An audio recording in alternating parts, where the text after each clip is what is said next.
Since it is not 3, we skip it and move forward. Here the sum is 3, so okay. Sum is 3, okay. Sum is 3, okay. Sum is 3, okay. Sum is not 3, so not okay. Whenever sum is matching, you can keep increasing the size of the rectangle.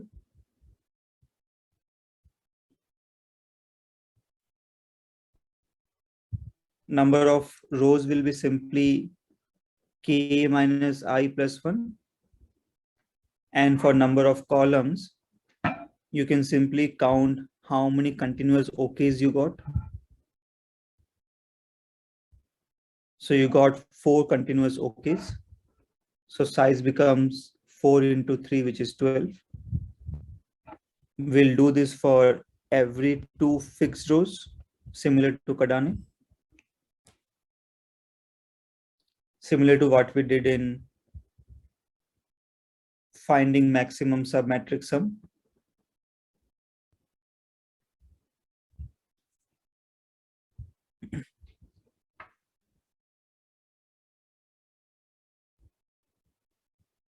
If we do that, our commissary will be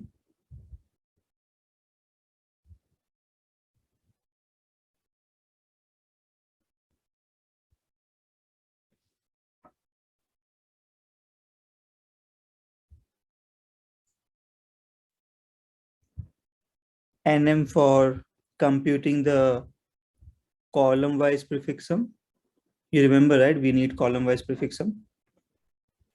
And then for every 2 fixed rows, we iterate on the column. So n square into m, space will be nm.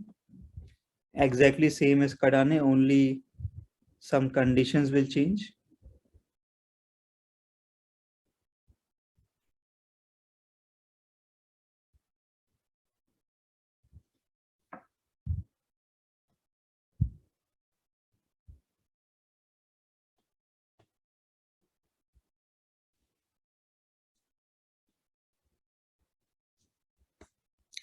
Guys, are you able to follow?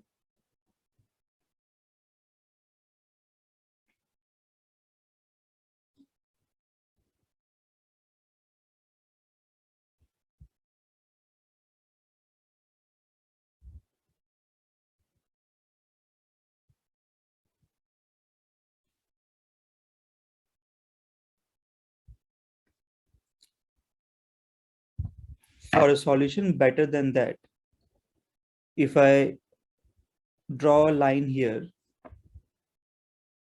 and if I draw something like this,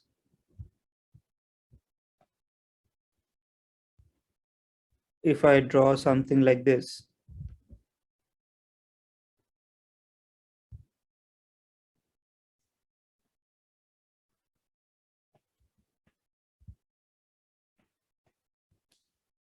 can you find the answer?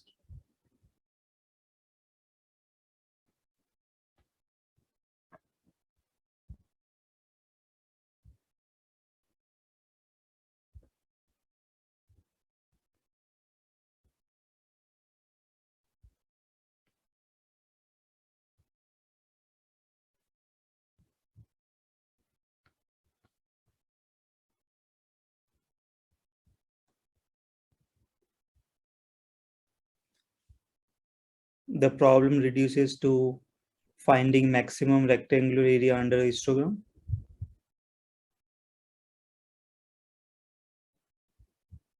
which we have discussed in the past. Of course, you have to repeat for every row. I am just showing you for one row. This is nothing but 1. This is 4. This is 4. This is 4. This is 3. This is 0. This is 0. This is 1. So you are given an array which contains 1, 4, 4, 3, 0, 0, 1, each denoting the height of one index. You have to simply find the maximum area under the histogram. Does that make sense? How much time does it take, if you remember? How much time does this problem take?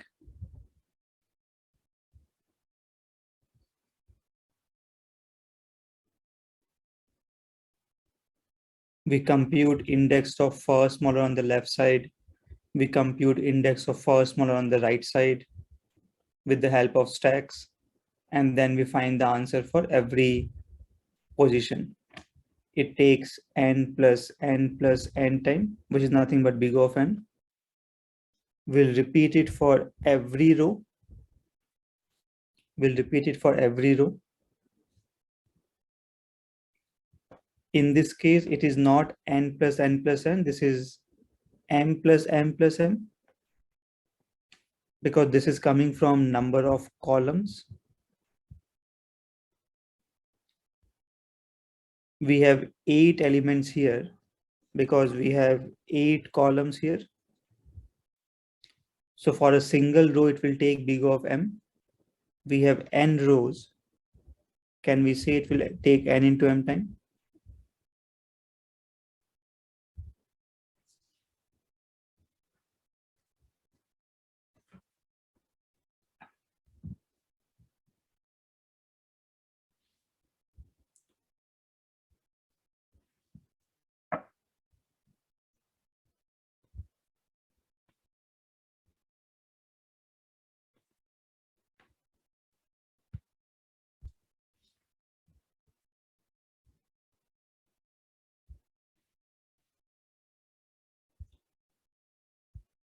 To find those elements, all you have to do is take continuous sums. So this is 0, this is 1, again 0, again 1, again 0. This becomes 1, this becomes 2, this becomes 3, this becomes 4, this becomes 5. This becomes 1, 2, 3, 4, and again 0. This is 1, 2, 3, 4, and 5. This is 0, 1, 2, 3, 0, and so on. I hope you are able to see that you are getting the data that you need to call the histogram problem with for every row. So do this column-wise sum, do this column-wise sum, generate the required data for histogram problem, call that histogram problem for every row.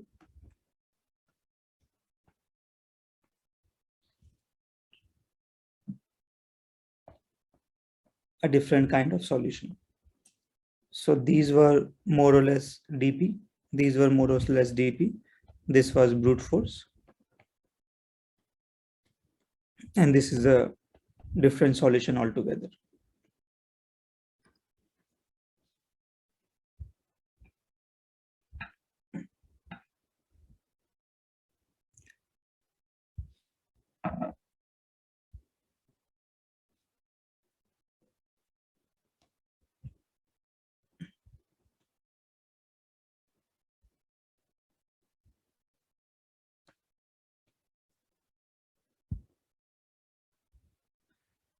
Did you note down all the 10 problems? Did you note down our discussions in as much details as you can? So those 10 problems becomes a to-do.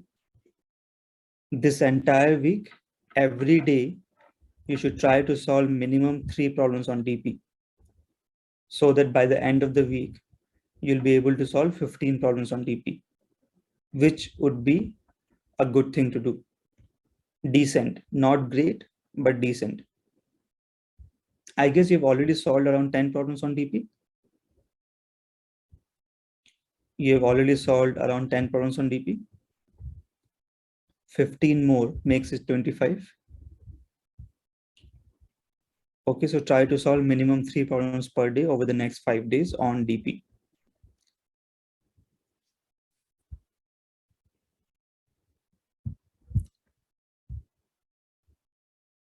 And you need to update that in the daily practice channel. Can you guys do that for the next 5 days? This is the last week of the course. Can you guys Do that religiously over the next 5 days, every day, at least 3 problems on DP, and post those problem links in the daily practice channel at the end of the day or beginning of the day, whenever you are solving them. That's your choice. So I'm expecting 100 responses in the daily practice channel every day over the next 5 days. We'll move to our last topic, guys. We'll move to the very last topic of the course.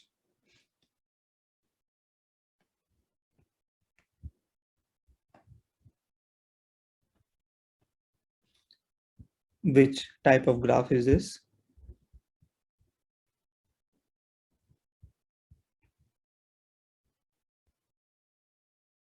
It's acyclic. Okay. What else? Undirected. There is no direction given to edges. So undirected. This is disconnected. This would have been connected. This is disconnected. And unweighted. There is no weights on the edges. It's an unweighted graph. So we can say it's a undirected graph. It's a acyclic graph. It's a disconnected graph.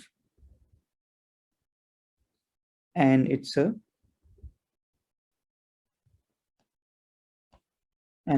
unweighted graph. On the other hand, if we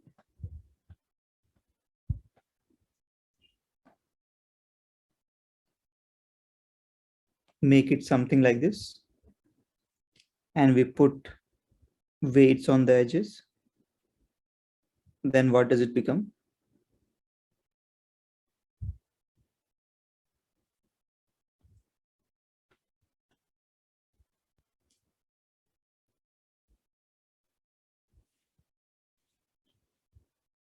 The Zoom chat is not going to work automatically, right? It works only if you put a message.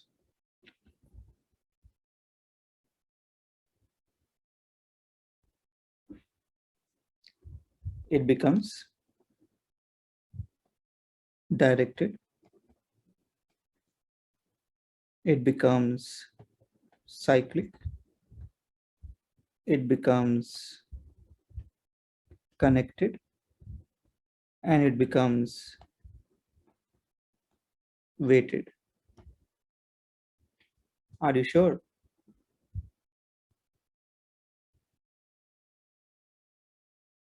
Are you sure? Do you see a cycle? If this is point A, do you see a way of coming back to point A? You can go here. You can go here.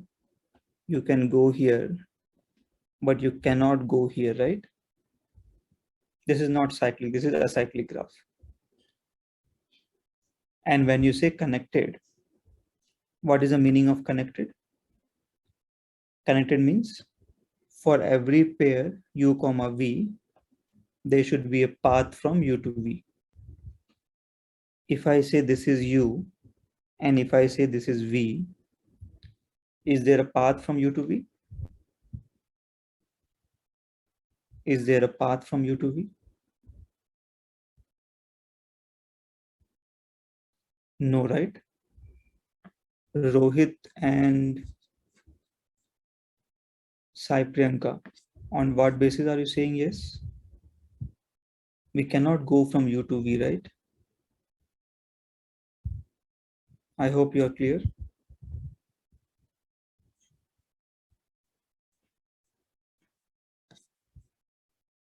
Sorry, Sai Priyanka and Vikas. Okay. So this is not connected. If I remove this edge, then it's definitely a disconnected graph. Then it's definitely a disconnected graph. Then what is the difference between this and this? Both are disconnected.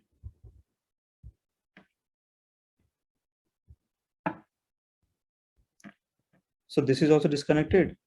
This is also disconnected, right? So not really, not really. In case of directed graphs,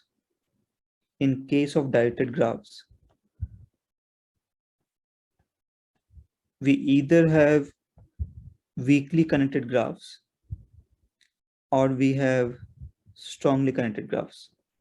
What do we have?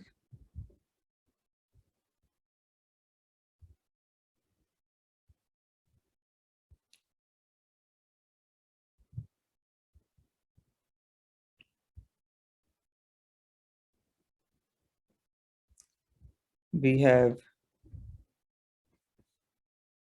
okay, some of your spellings for week is incorrect. It's not the week of a month. It's, we have weakly connected graphs and we have strongly connected graphs. Okay, so this is a weakly connected graph. It looks connected, but it is not really connected. Okay, this is a,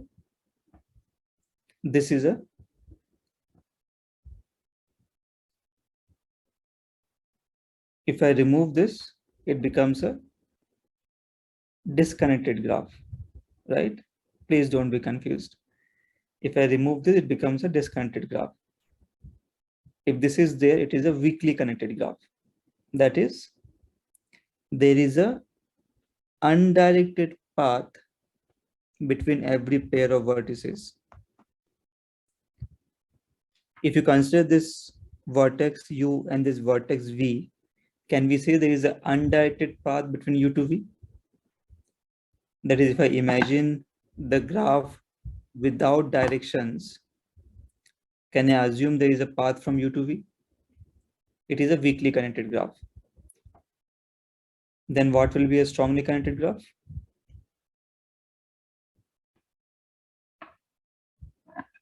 What will be a strongly connected graph?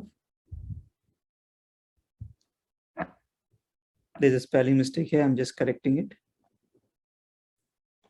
What is a strongly connected graph? A directed graph which has a directed path between every pair of vertices. A directed graph which has a directed path between every pair of vertices. Weakly connected means undirected path between every pair of vertices in a directed graph. Strongly connected means directed path between every pair of vertices in a directed graph. There is nothing like weakly or strongly for a undirected graph. Okay, this is only applicable for directed graphs. Can you draw an example of strongly connected graph? A graph which should have a directed path between every pair of vertices.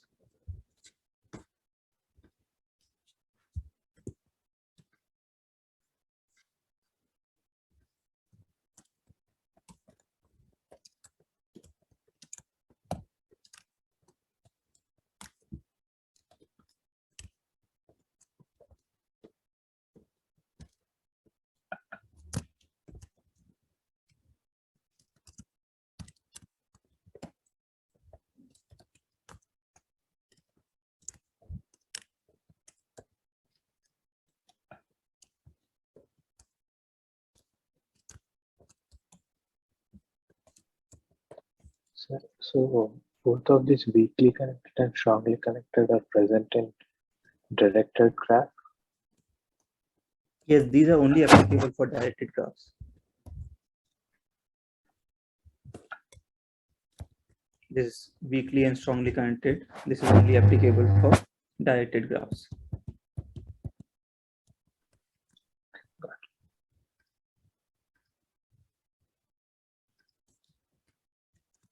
With one more question. So when we consider a cyclic graph, okay, there is no point of returning to that point. And for a cyclic, if we consider any vertex or point, then there is a way to return to that point, right? Yes, that Uh, is cyclic. If you uh, start from a node, you should be able to come back to the same node. right. So would it be applicable? I mean, should it be for all the vertices, or should it be at Any least? cycle. Any cycle. There should be at least one cycle present in the graph. Okay. So for example, if I had reversed these two directions, this becomes a cyclic graph. And these are the nodes involved in the cycle. Remaining nodes are not part of the cycle. So we don't have something called a weekly cyclic or strongly cyclic. Sorry? We don't have anything called as weekly cyclic or strong cyclic, something like that, right? Nothing like that, but if I give you this graph, you will say this is a directed graph. You will say it is a cyclic graph. You will say it is a weakly connected graph. You will say it is a weighted graph. So it becomes weakly, cyclic, directed, weighted graph.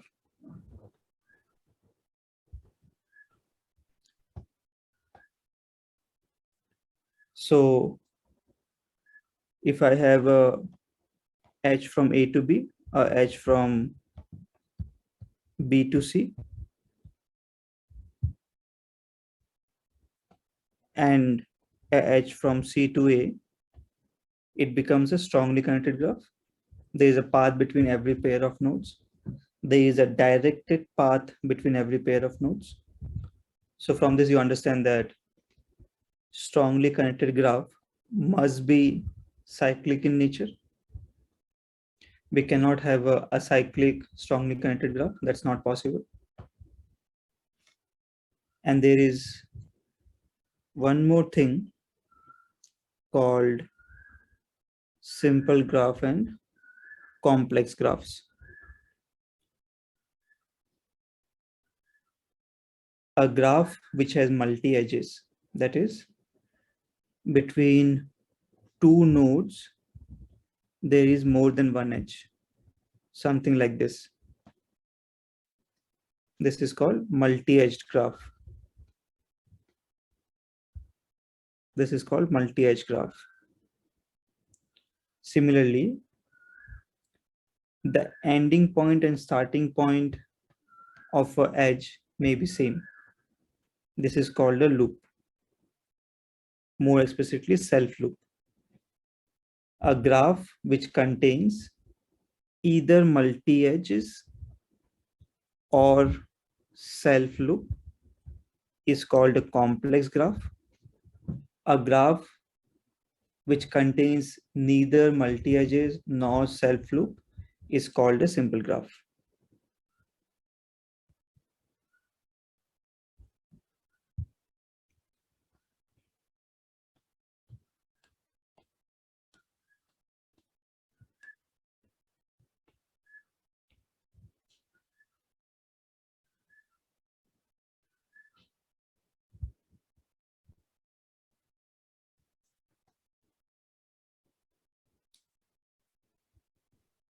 So can you want to show an example for a weakly connected graph? I mean, I did not get the undirected part. But what we had originally was a weakly connected graph. So is it For like, example, even this is a weakly connected graph. It's directed. Mhm. There is no path from B to A. If I start from B, I cannot reach A. So there is got it. no directed path between every pair of vertices. So it becomes a weakly connected graph. Thank And you, sir. these are only applicable in case of directed graphs. Yeah. For undirected graphs, this is a disconnected graph. And if you add this edge, it becomes a connected graph. For undirected graphs, we simply have disconnected and connected.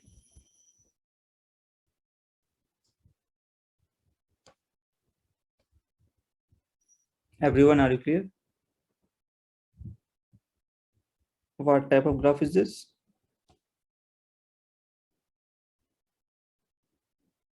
What type of graph is this?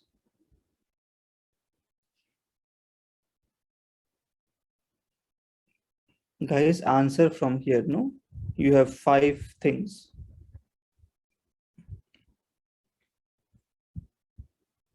The remaining things will not answer for itself, right? You have to answer.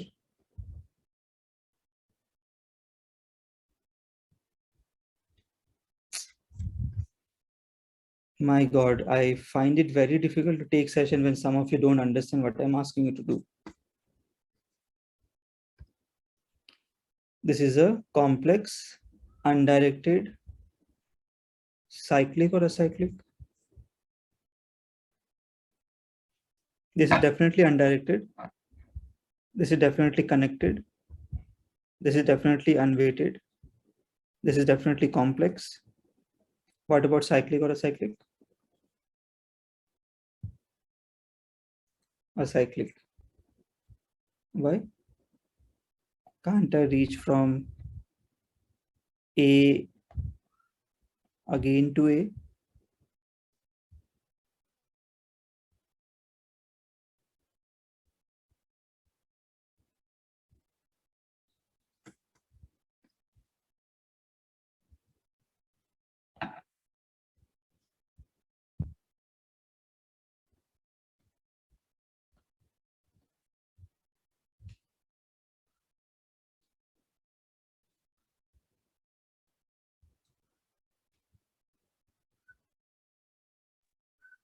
Sir, Yeah, just hold on.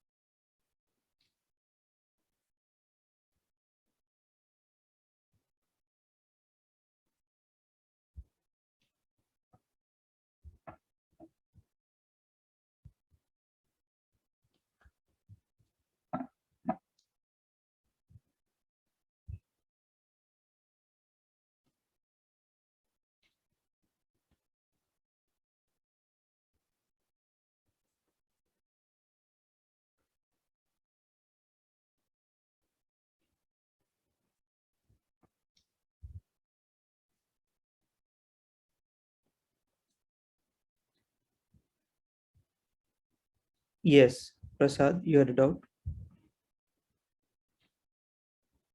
sir, if there are two nodes A and B, if we draw a single undirected line between them, does it make it a cyclic graph?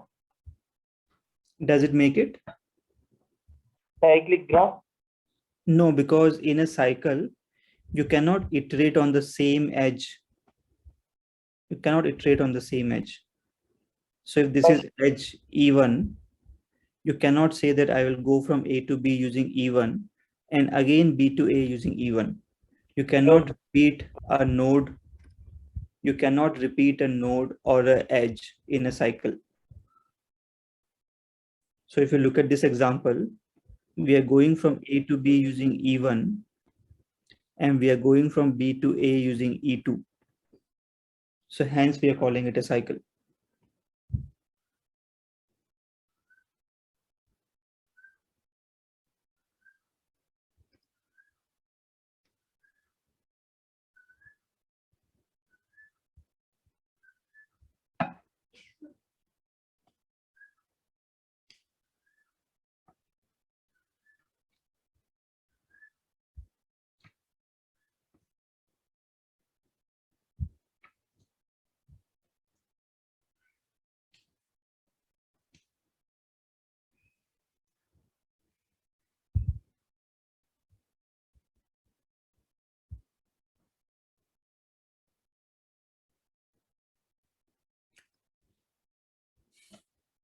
We'll start with a couple of simple problems. Hi, Yes, Karthik. can I consider self loop as a cycle? Yes. Oh, okay. Wait, I'm not 100% sure on that statement. Can you just go do a Google search and let me know? Yes. I think it is a cycle, but I'm not 100% sure.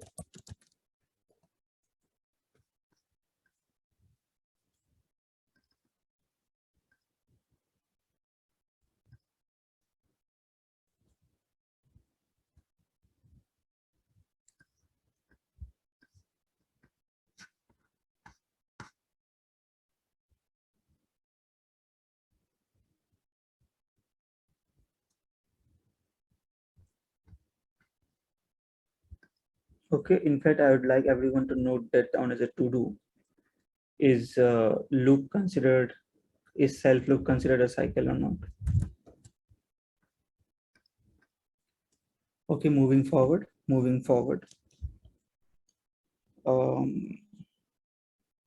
Given a graph, given a undirected, unweighted graph.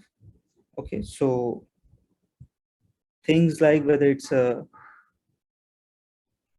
directed graph or undirected graph, things like whether it is weighted or unweighted graph, these will be given in the problem statement. The remaining things can be figured out with the logic. This, it may be sometimes mentioned, it may be sometimes not mentioned. We have to act accordingly. But the problem has to say whether it's directed or undirected. Because if I give you an edge UV, the problem has to mention whether it's a undirected edge or a directed edge. And if it's a weighted graph, along with UV, it also needs to give the weight of the graph, weight of that edge. So this and this has to be mentioned in the problem statement.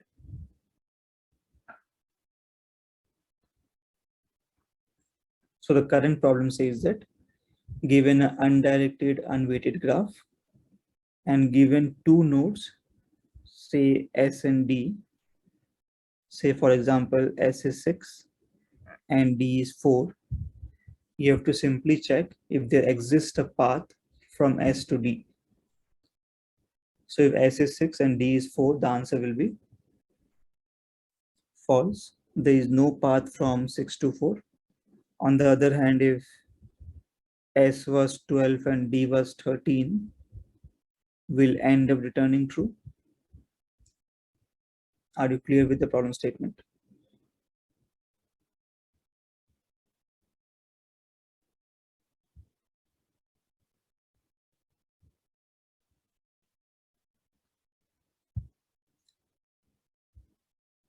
So a graph is generally represented in this form, G equal to V comma E,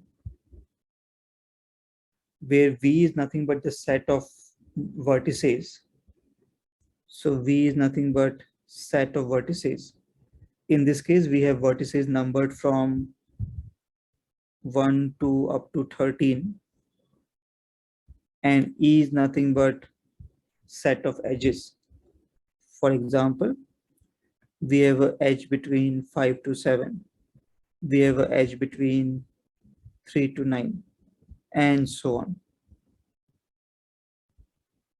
The number of nodes is given by cardinality of V.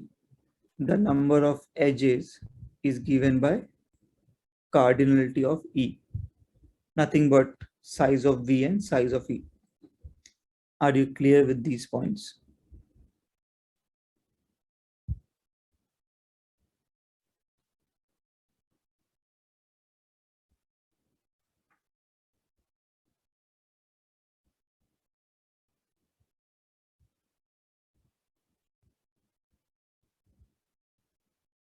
Let me just one thing Yeah. before going deep into it. So for a complex graph, should self-loop and multi-edge both be present or either of it is fine?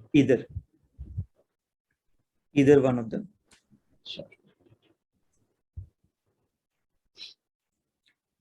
So Mukesh, n is nothing but number of vertices, m is nothing but number of edges. Okay. So for this problem, what is the value of n, everyone?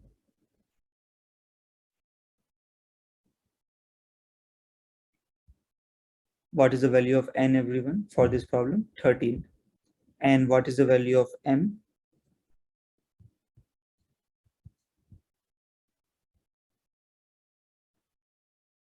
And what is the value of m? That's also 13. Okay. So how do we solve this problem? How do we check if there exists a path from S to D? So to solve any problem on graphs, we first need to store the graphs.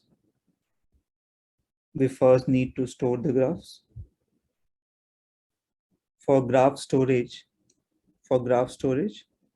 we have two standard ways. What are those two ways? First is we store graphs using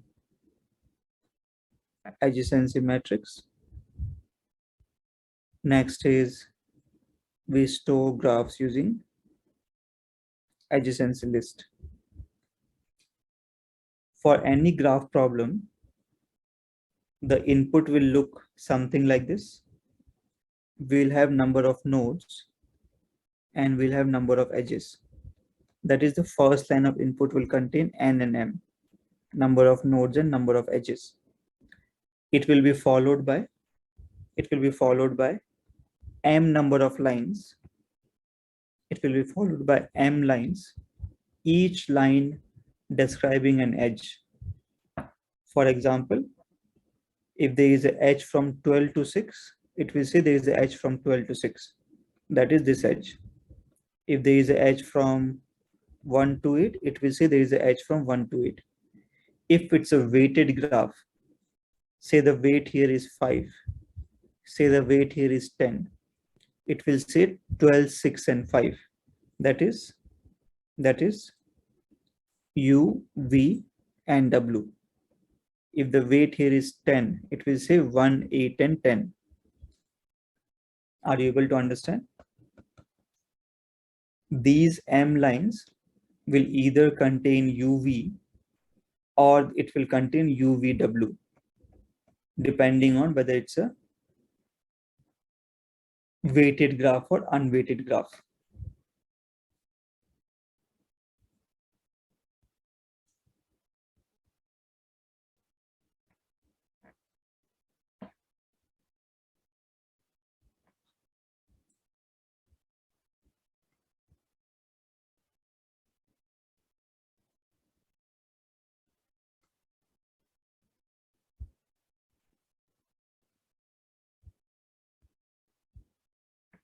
Let me know once you're done making notes.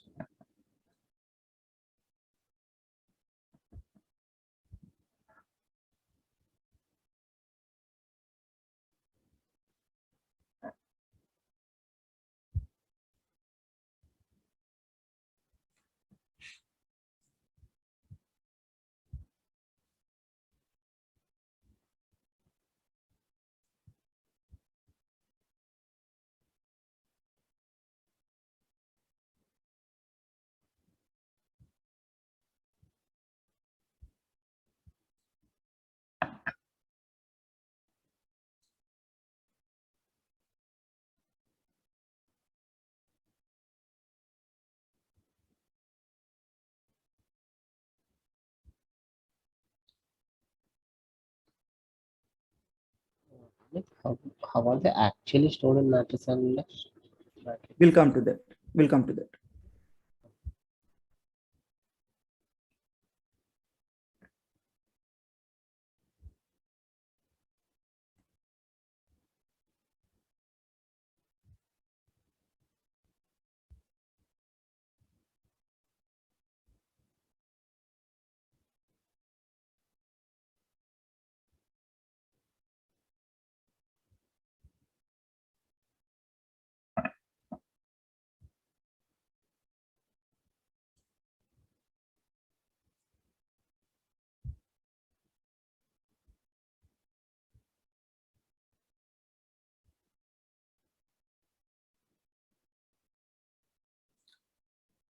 I've just listed down all the edges.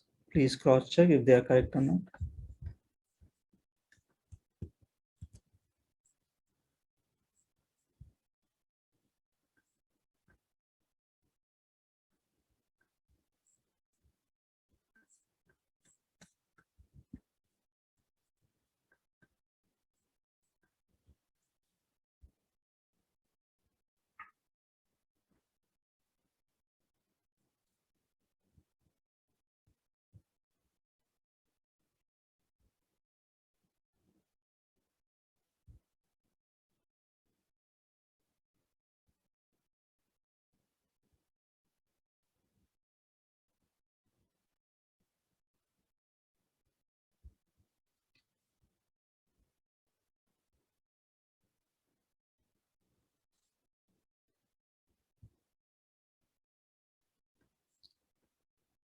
Okay, now for adjacency matrix,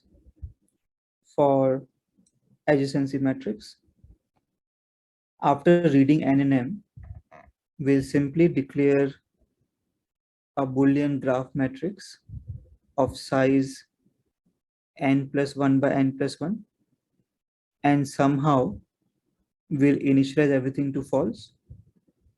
Then we'll simply loop for m times. We will read u and v, and we will simply make g of uv as true if it's a directed graph. If it's undirected, we'll also make g of vu as true, because through the same edge we can go from u to v as well as v to u. This is for a unweighted graph. If it's a weighted graph, this will be of type integer. You'll initialize to 0. You will read u, v, and w, and you will put w here and w here if it's an undirected graph. Are you clear with how to use adjacency matrix?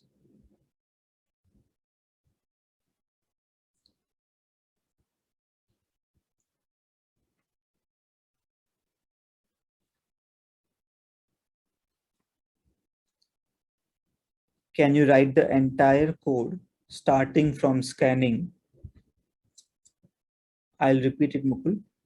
Can you write the entire code starting from scanning in the main function for adjacency matrix for a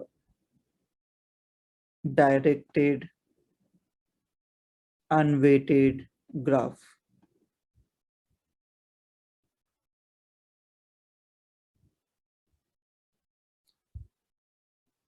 First, you will declare n and m, then you will scan n and m, and then the remaining code.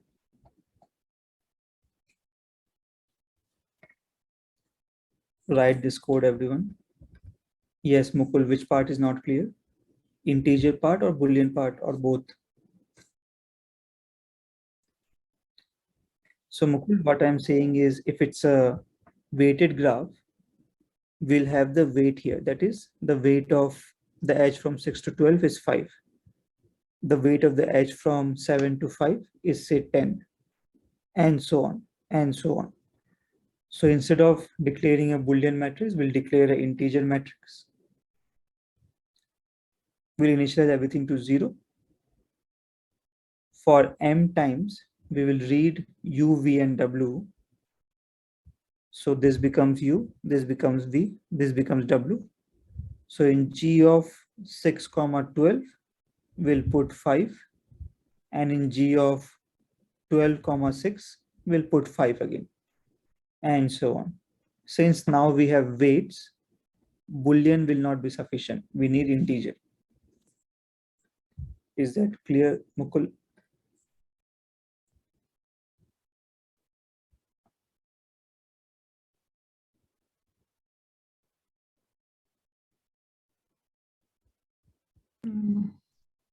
I have a question. Yeah. Since this is a directed graph, only 12 to 6 or 6 to 12 is possible, right? Yeah. What this I wrote afterwards. Okay. I explained first for directed, then I explained for undirected, and then I asked you to write the code for this. So what you're saying is correct. For directed graph, only this will be there, this will not be there. If it's undirected graph, both of these will be there. Everyone, can you write the entire code starting from scanning and everything to store a directed weighted graph in a directed unweighted graph using adjacency matrix? Let me know once you're done. Yes, Karthik, what's your doubt? If it is complex and it has two edges from You have to same deal with it accordingly. You have to find out which is minimum and store that if you need the minimum. If you need both, you have to maybe make a list over here. Thank you. Everyone, once you are done, send your code snippet in the respective Discord group.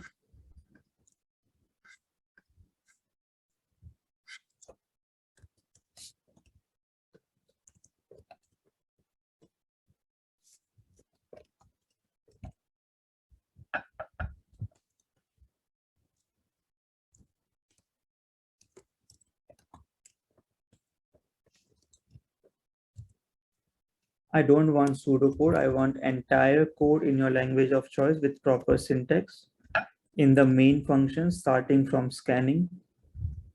First, you will declare NNM, then you will scan NNM, and so on with the remaining code.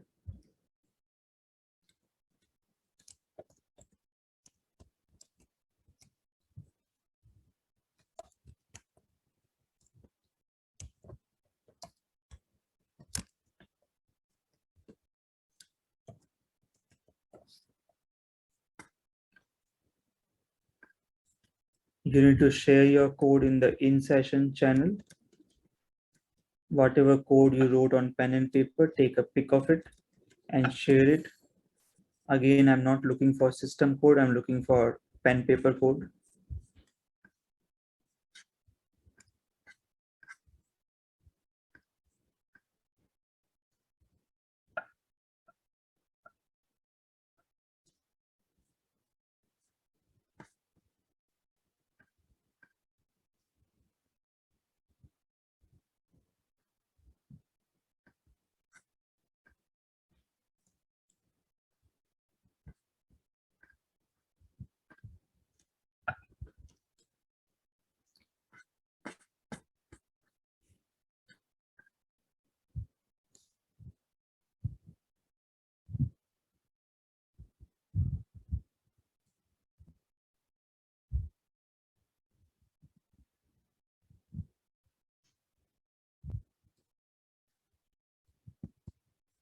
Prasad, your code will give a runtime error. Please check why.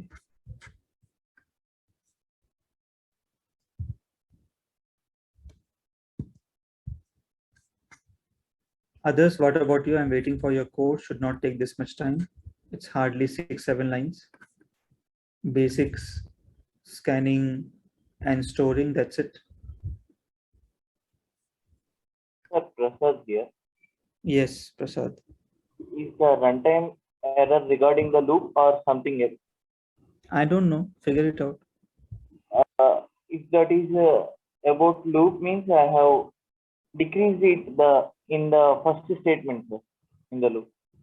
Why will decrementing it or not decrementing it give runtime error? Please explain. So if we are not Find out the issue. Find out the issue.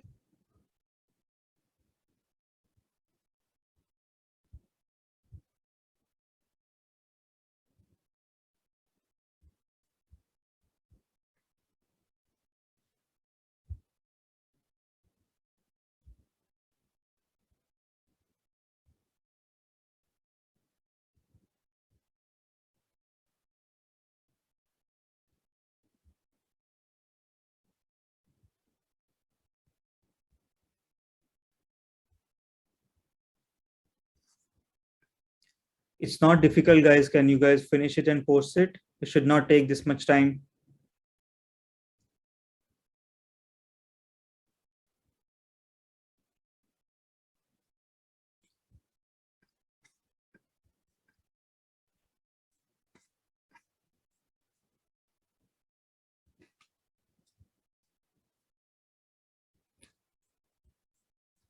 Prasad, you forgot to give size to your vector. yes, sir, figure this out. You are accessing u comma v, which does not even exist.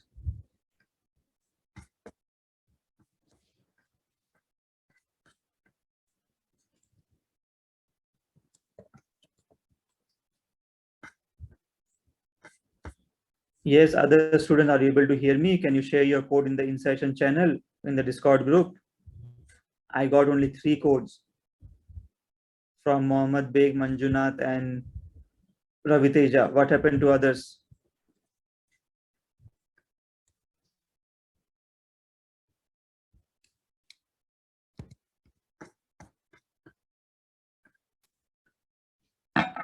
Everyone clear with this? Can we move forward? It's a simple code.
For adjacency list, we'll do something like this.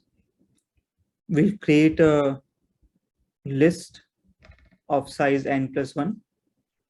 Since it's one base vertices, we will not be using index 0. Now, each element of this is a list in itself. Each element of this is a list in itself. It is your choice whether you want to declare this as an array of list or as a list of list. That is your choice, okay? The J part has to be list for sure. The I part can be an array or a list. That is your choice. Now, if you have an edge from 6 to 12, and if it's directed in the list of 6, you simply append 12. If it's undirected in the list of 12, also you'll append 6. Next edge, 7 to 5. In the list of 7, you'll append 5. In the list of 5, you'll append 7. This is for an undirected graph, okay? Say we'll look at 6, 8. In the list of 6, you'll append 8. In the list of 8, you'll append 6. Say we look at 5, 6. In the list of 5, you'll append 6. In the list of 6, you'll append 5. Are you guys able to follow? This is for unweighted, undirected graph using adjacency list. If it's a directed graph, you know what to do, right? This won't be there. This won't be there. This won't be there, and so on.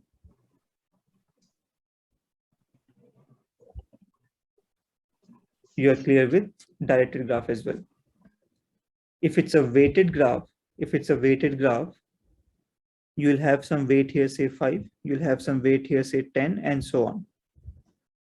So in the list of 6, you'll append a pair which contains 12,5.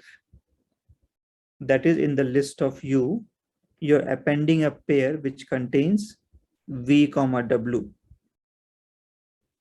And similarly, in the list of V, you'll append a pair which contains U, W. Are you able to understand this? 7, 5, 10. In the list of 7, you'll append 5, 10 as a pair. And in the list of 5, you'll append 7, 10 as a pair. Are you clear?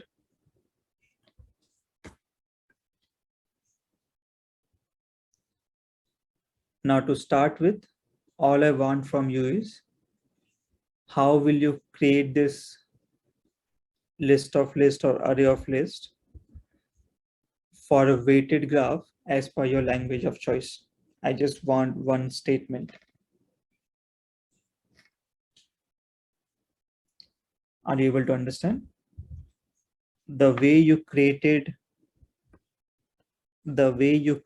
this, I want how will you create this for a weighted graph using adjacency list.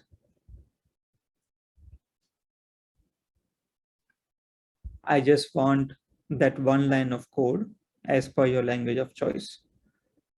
Proper complete line, not half line, not 50%, not 70%, entire line. Okay, I need the entire line of code along with semicolon, everything. A statement as per your language of choice, which will be compilable.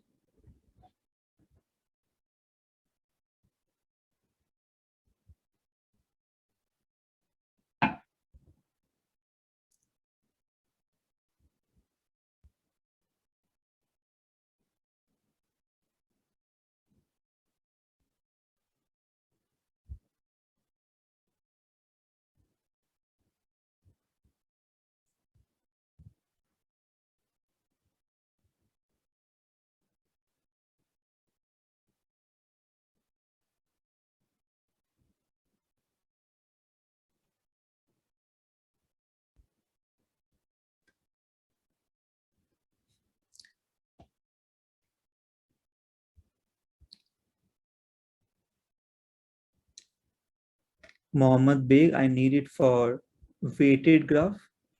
So simply integer is not going to be sufficient. So for C++, what can we do? We can have a vector of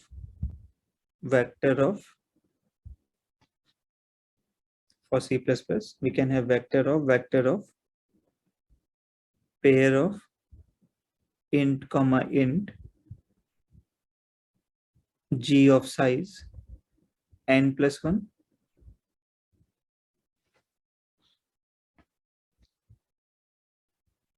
This is nothing but a vector of pairs, and we have declared these many vectors.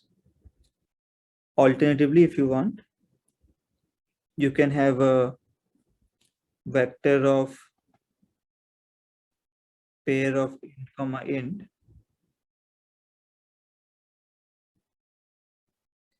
g of size n plus 1. C++ users, are you able to understand both the formats?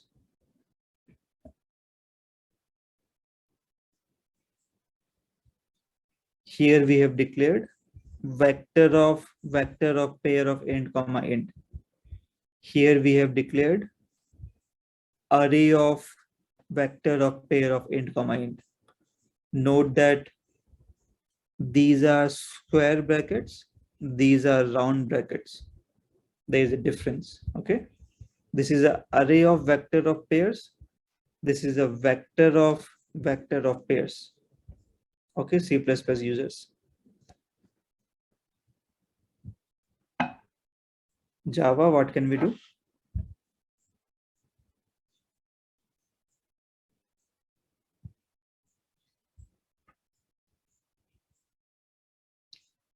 Java, what can we do?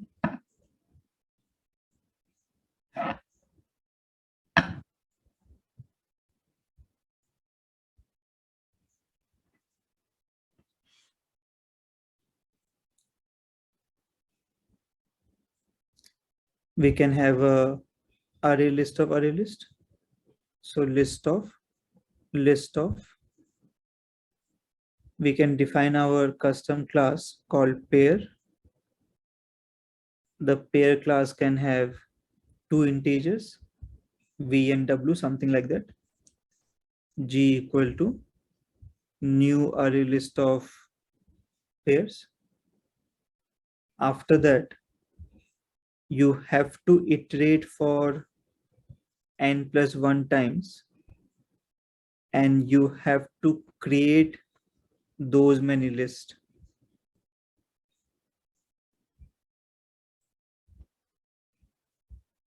So you have to append, you can write pair here if you want. You have to append n+1 array list to your list. Is that clear, Java users? Amit, we can have map also, right? Instead of pair, is it? Yes, map of integer. We can have that. We can have that. But it will just have one entry, right? Yes, So but this- we could have integer comma list also. I mean, if you want, we could have list of map of integer comma list.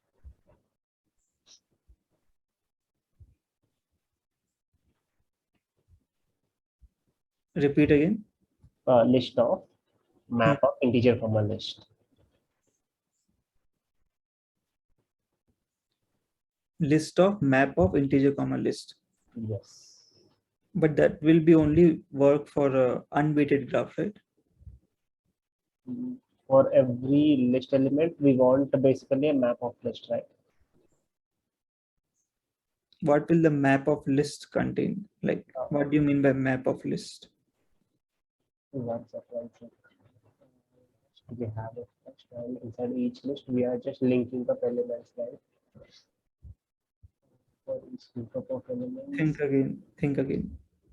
Yeah, look, I was just thinking in this way. A list of map should also work fine. So in List of map is fine.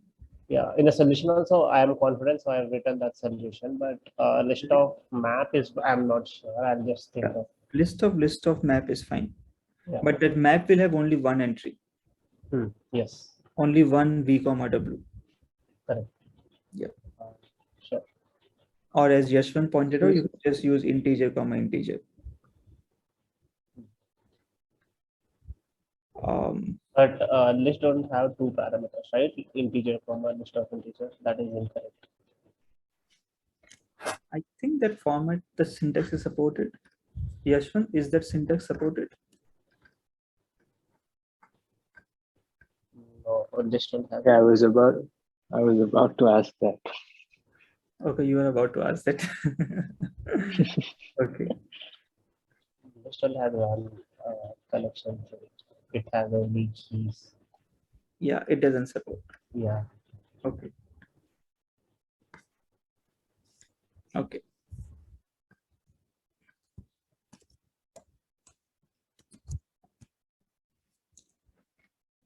Python. Yeah, we can have an integer array here. As someone pointed out, we can have an integer array here. Again, that array will have only two values, v comma w. So like exact thing would be this. Because that map will also have one entry. That array will only have two elements. So better to use this, but map or integer array also works. And for Python, Manohar, you are declaring adjacency matrix. And that will not work. It will have the same address for every cell. So if you're updating something here, it will keep updating that in all the rows. So that syntax is not going to work. So what Manisha says makes sense. You just have a list of list.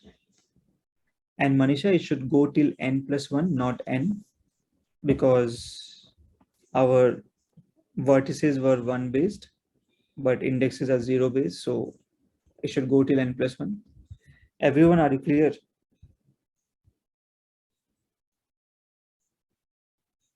Again, I need the entire code from you to store a undirected weighted graph using adjacency list.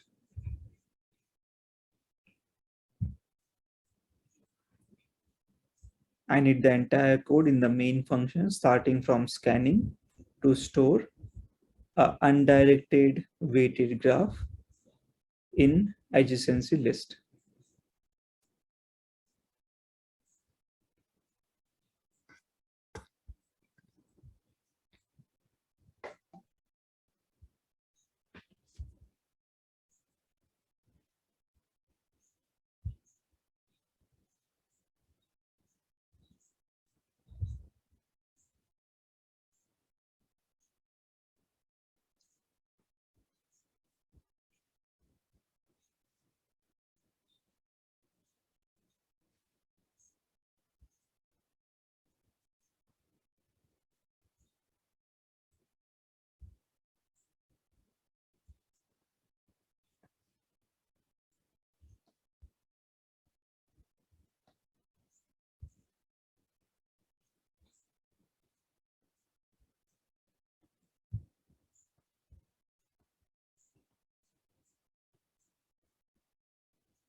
Yes, everyone, are you done?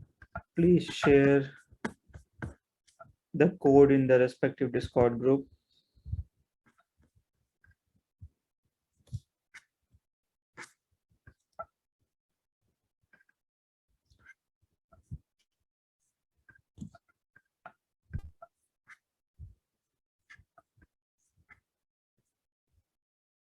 So I'm seeing this for C++.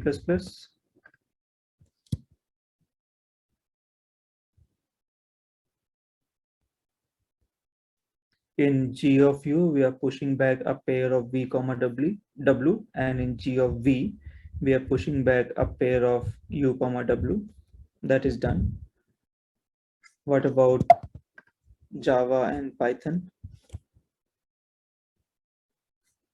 I got only for C++.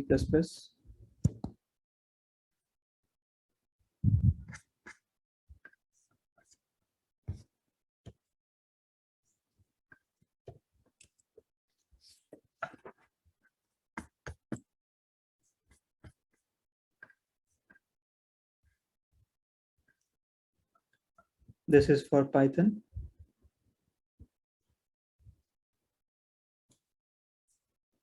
L.append empty list.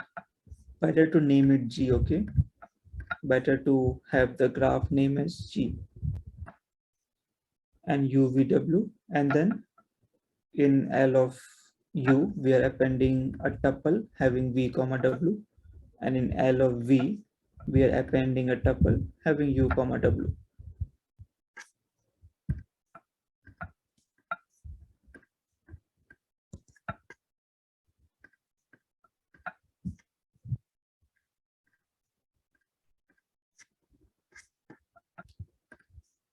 Did anyone post for Java yet?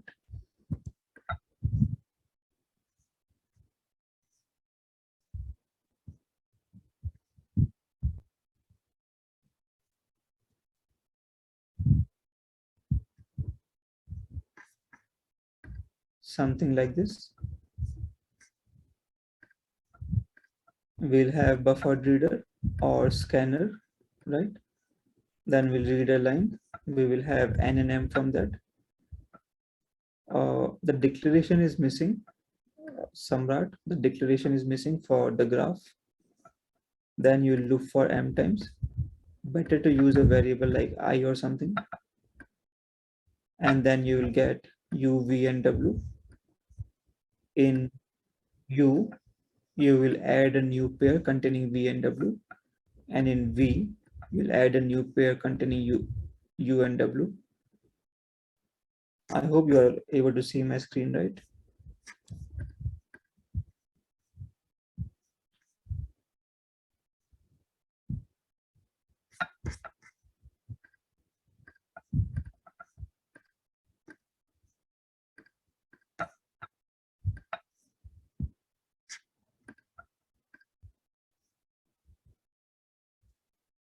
Okay, got it, Samrat.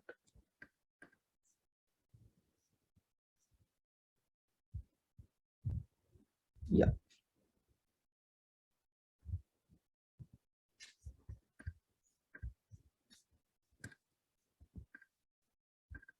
So everyone, you're clear how to store the graph in adjacency matrix as well as adjacency list. You are clear with that for all types of graph, directed, undirected, weighted, unweighted. Okay, okay.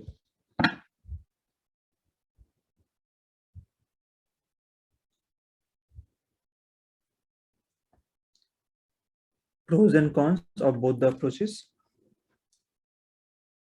Adjacency matrix uses n cross n space. And to know if there is a H from U to V, you can directly go to G of UV. It will give you 0, non-zero, true, false. This can work in big O one. Adjacency list. The space is something like n plus n, big O of n plus n. We have n rows, and for each edge, we push 2 times. So maybe you can say m into 2 for undirected graph. And to know if there is a edge from U to V, you have to iterate on the list of U to check if V is present or not. If I have 10 power 5 nodes and 10 power 6 edges, we cannot use adjacency matrix. We cannot have a matrix of size 10 power 5 by 10 power 5, but we can use adjacency list. So most of the times we'll be using this only for very few limited algorithms we need. Can you name an algorithm for which we need adjacency matrix?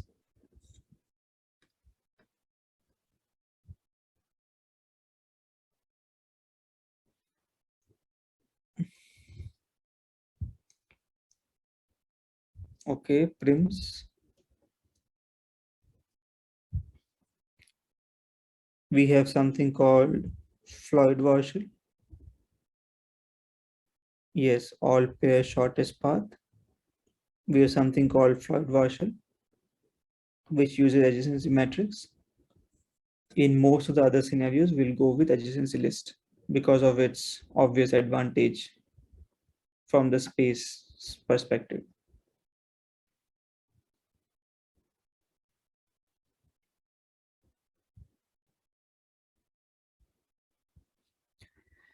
Okay, moving forward. Based on this, can you create the adjacency list?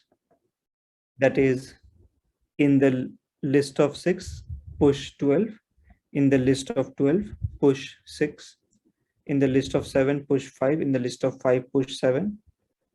Everyone try to create this. Everyone try to create this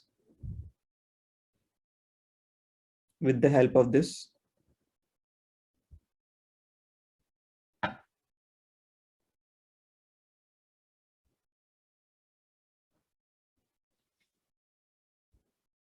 Let me know once you have constructed the entire adjacency list manually on pen paper.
Did you guys get this?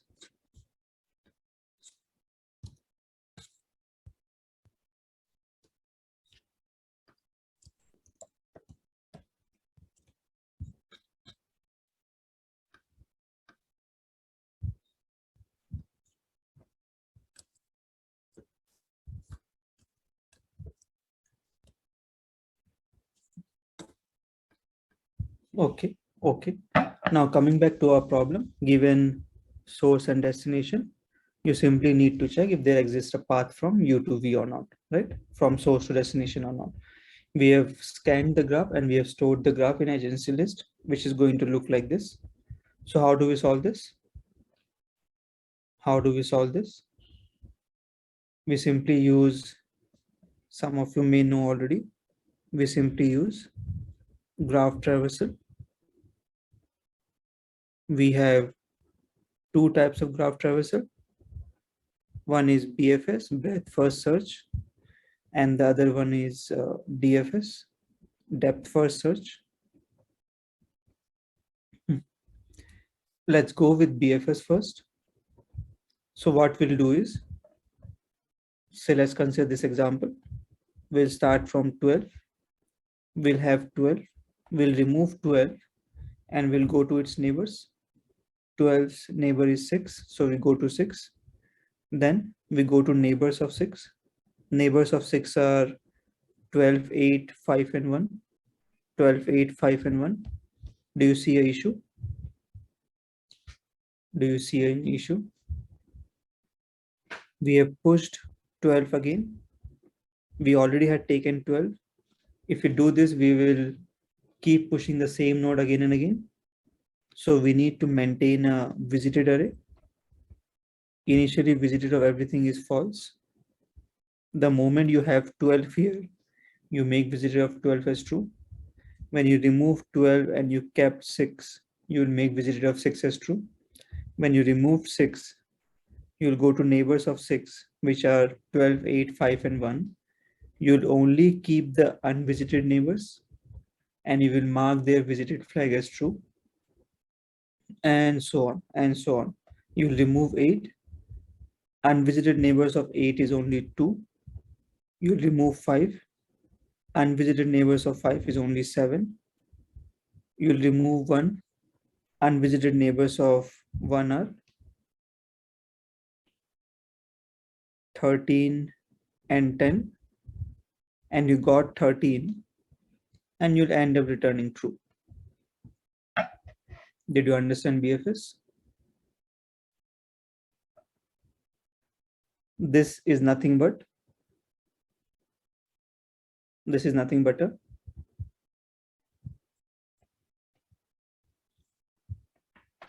this is nothing but a queue. You're going to use a queue data structure. So Mukesh will simply take a node, insert in the queue. We will remove a node from the queue and we'll insert its unvisited neighbors in the queue again. Again, remove a node, insert its unvisited neighbors in the queue again, and so on. The moment we get the destination node, we return true. If the queue becomes empty, for example, 6, 4, you'll keep on popping from the queue and you will never find 4. The queue becomes empty and you'll end up returning false. This whole is happening on the same queue. On the same queue, that's right.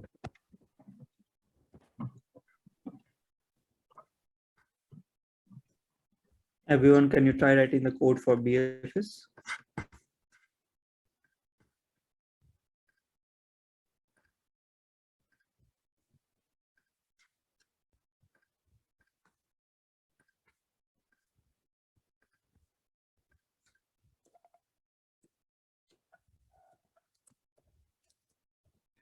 As per your language of choice, you'll accept the graph followed by source and followed by destination.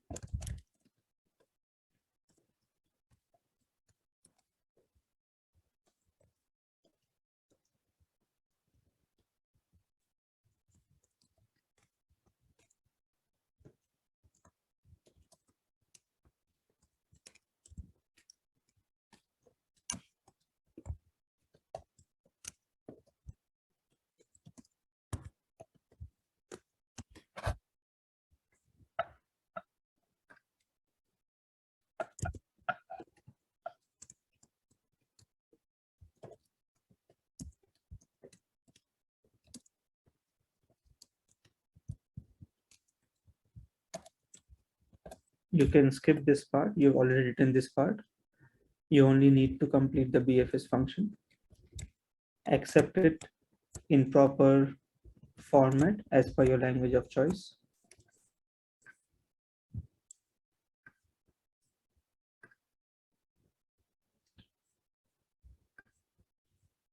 Let me know if there are any doubts. Jyotika is very similar to how you did level order traversal for a tree. You keep the root node on the queue, you pop a node, and you insert its child nodes. Again, you pop a node, insert its child nodes, and so on. In this case, you pop a node and insert their neighbors. Again, pop a node, insert their neighbors, and so on. Is that clear, Jyotika?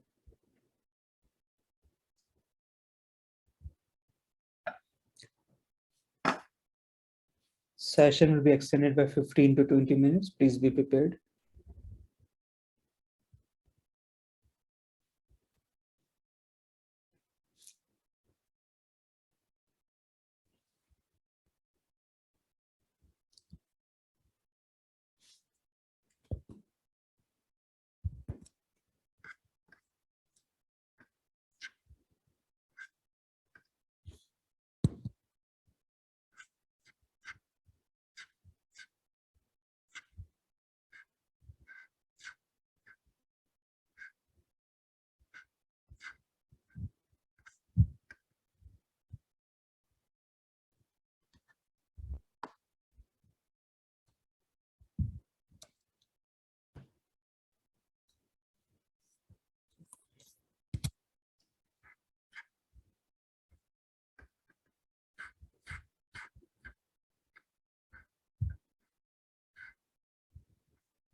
Are you guys done?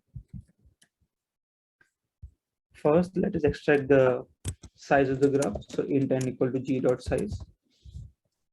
And then we'll declare a Boolean visited array of what size? It will be of what size?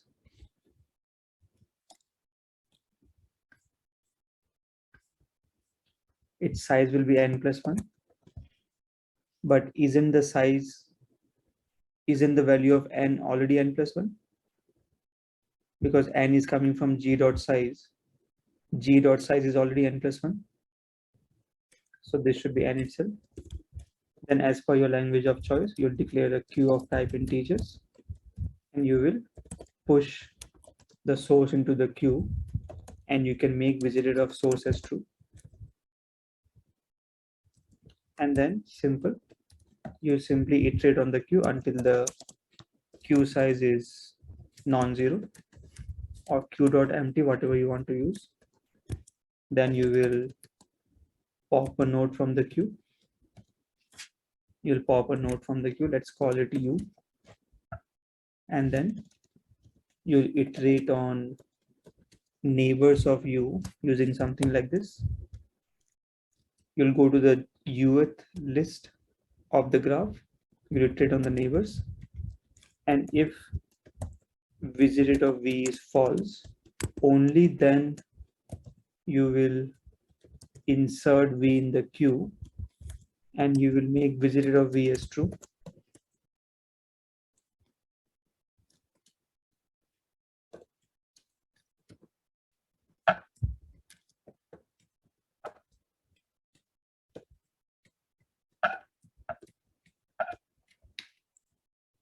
Now all we need to do is take care of return true false. How do we do that? Which line number should we do that?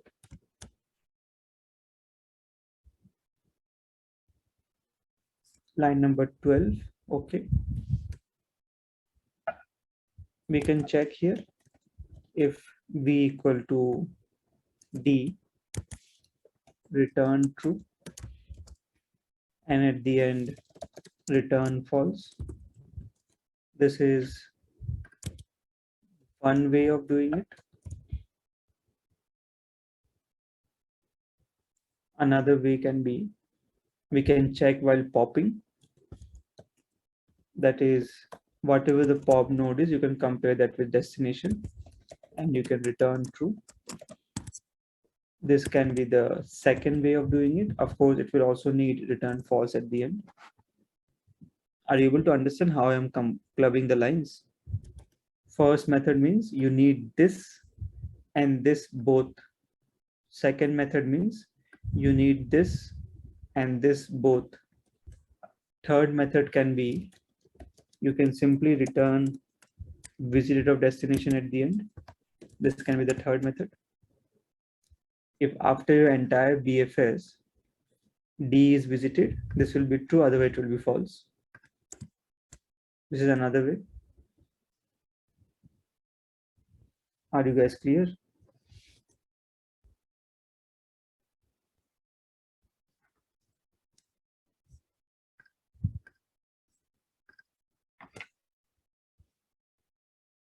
Shall we jump back to writing pad?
Okay.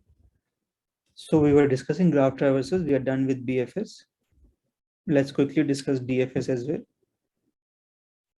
So in DFS, what we do is, we'll again take the same example, 12 and 13. What we do is, 12 will say that it has to reach 13, but 12 will say, I don't know how to reach 13, but I know how to reach 6. So 12 will ask 6 if 6 can reach 13. What will 6 say? 6 will say, I don't know about 13, but I can reach 8. So it will ask 8, can 8 reach 13? 8 will say, I can reach 1. I don't know about 13, but I can reach 1. And I'll ask 1. What will 1 say? I can reach 13. So it will end up returning true. If, for example, 1 could not reach 13, 1 will say, I cannot reach 13. Try with someone else. So then 8 will say, 6 is already visited. 8 will say, okay, I can also reach 2. Let me try with 2. And so on. Say, for example, this was not there. Say it was connected like this. Then this flow will be followed. Are you able to understand this? So this is called depth first search, because we are going to as much depth as we can, and then we come back from there and again try to go to as much depth as we can. As you can see, this is going to be a recursive code. More specifically, this is a backtracking code where you recurse in a certain direction, you check, you backtrack, and then you again recurse. Again you check, again you backtrack, again recurse, and so on. I hope you are able to understand this, or do you need another example?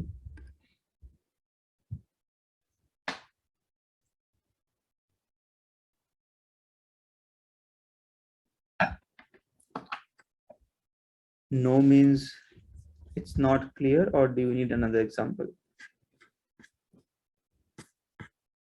Clear, okay. Can you guys implement this? Can you guys implement this?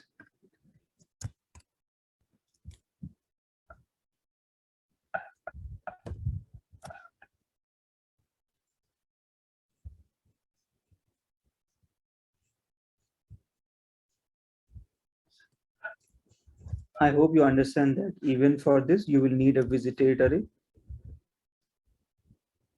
In this case, you'll have to declare your visited array in the main function and then pass it to your DFS function.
So all you have to do is iterate on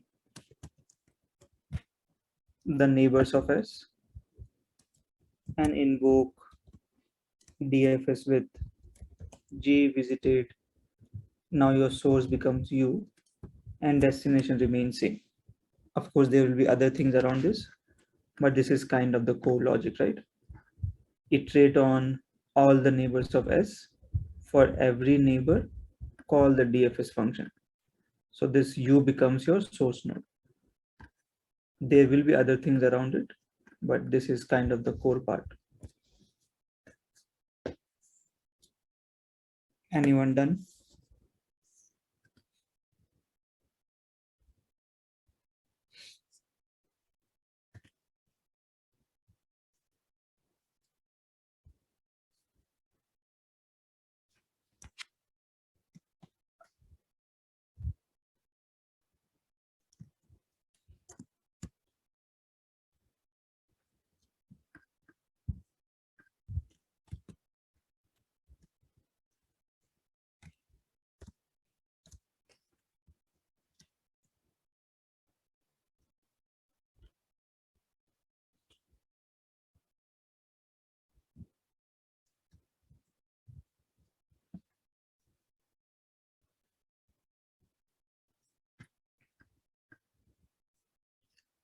So you simply check what this function returns.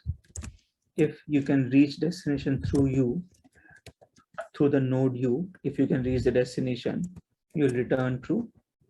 If you cannot reach the destination, you'll return false. What all are we missing? What all are we missing? We did not update visited array. What else?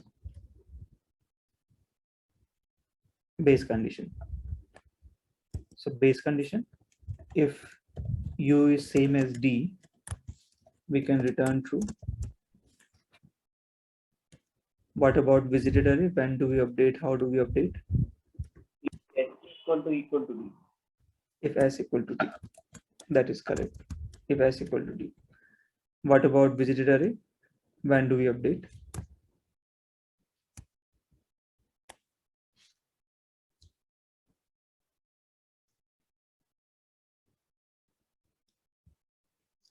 After 47. Okay. So shall we write visited of U equal to true here? Something like this.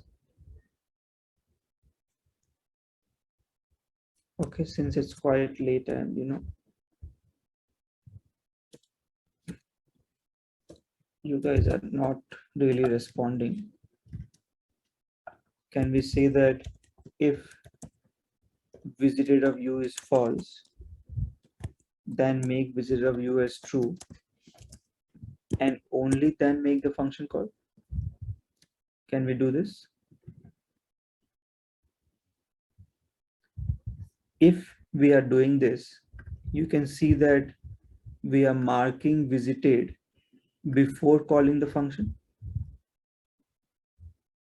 We are marking visited before calling the function. That means even here, we should mark visited of source as true. Because before calling the function, you are marking, right? So you should do the same thing here. Before calling the function, you should mark it. This is one way of doing it.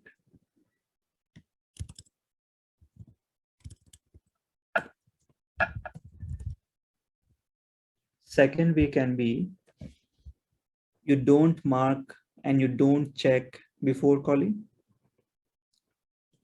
So you can mark after calling. This is your second way.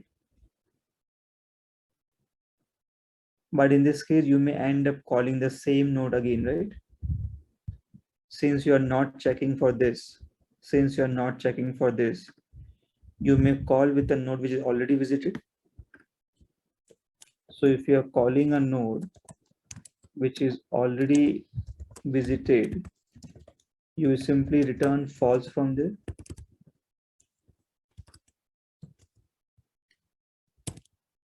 This entire thing is second way. I hope you are able to understand. If you're going with first way, you need these two lines and this line. If you're going with second way, that is, you are neither checking nor marking before calling. So you need to check and you need to mark after calling. And you can do mix match also. You can check before calling, mark after calling. You can mark before calling and check after calling. You can do mix match also. First way is checking as well as marking before calling. Second way is checking as well as marking after calling.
Everyone must go to their batch reports, refresh the batch